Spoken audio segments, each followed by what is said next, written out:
engines that are so big that another plane can fit inside of them.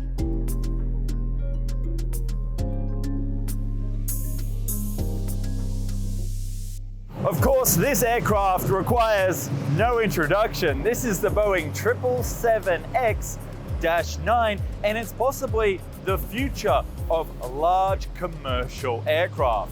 With Airbus discontinuing the Airbus A380 and the 747 Queen of the Skies now sunsetting into retirement, only this aircraft remains as one of the largest commercial aircraft that you can fly on into the future.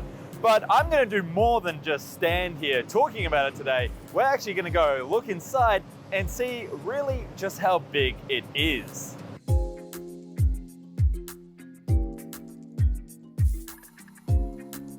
And of course, this is an experimental aircraft, so the inside's not going to be fitted out with seats. It's going to be full of computers and weights and all sorts of other things.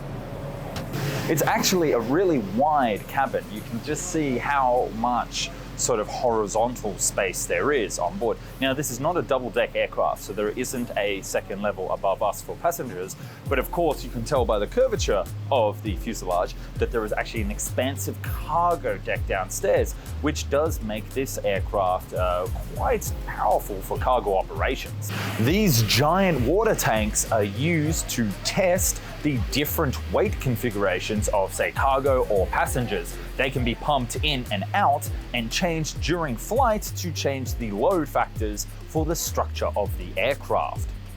And you can see how extensive the testing equipment is here, that you've got all these workstations where various different parts of the aircraft can be monitored and changed in flight, including the ballast to change passenger configurations as we saw before, and it's done through all of these stations here.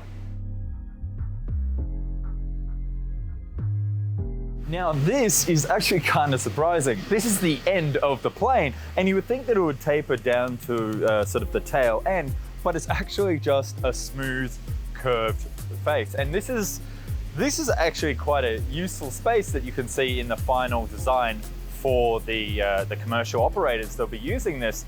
But I've never actually seen an unfinished end of the plane before, and it's really quite surprising just how it just ends like in a curve. I would have thought it would have been a wall, or perhaps it would have tailed to a point.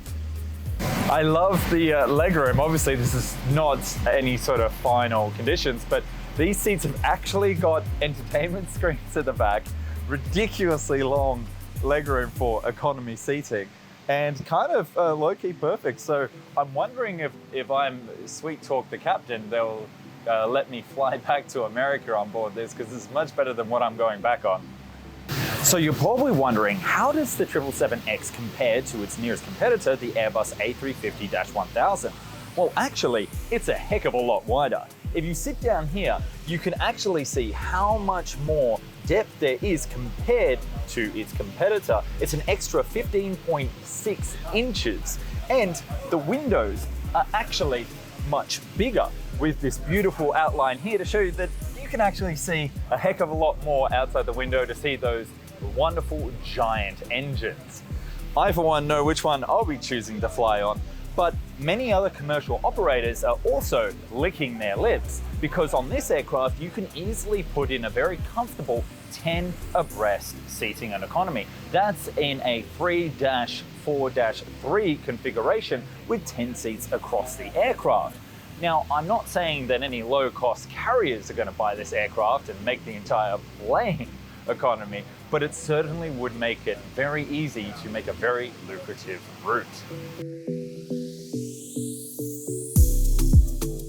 And of course, you're wondering, how does this gigantic aircraft fly? Well, that's thanks to these impressive engines that are so big that another plane can fit inside of them. That's right, this is a 737 wide diameter engine, which means that this aircraft, with only 2 of them, can go just as far and as powerful as anything else on the market.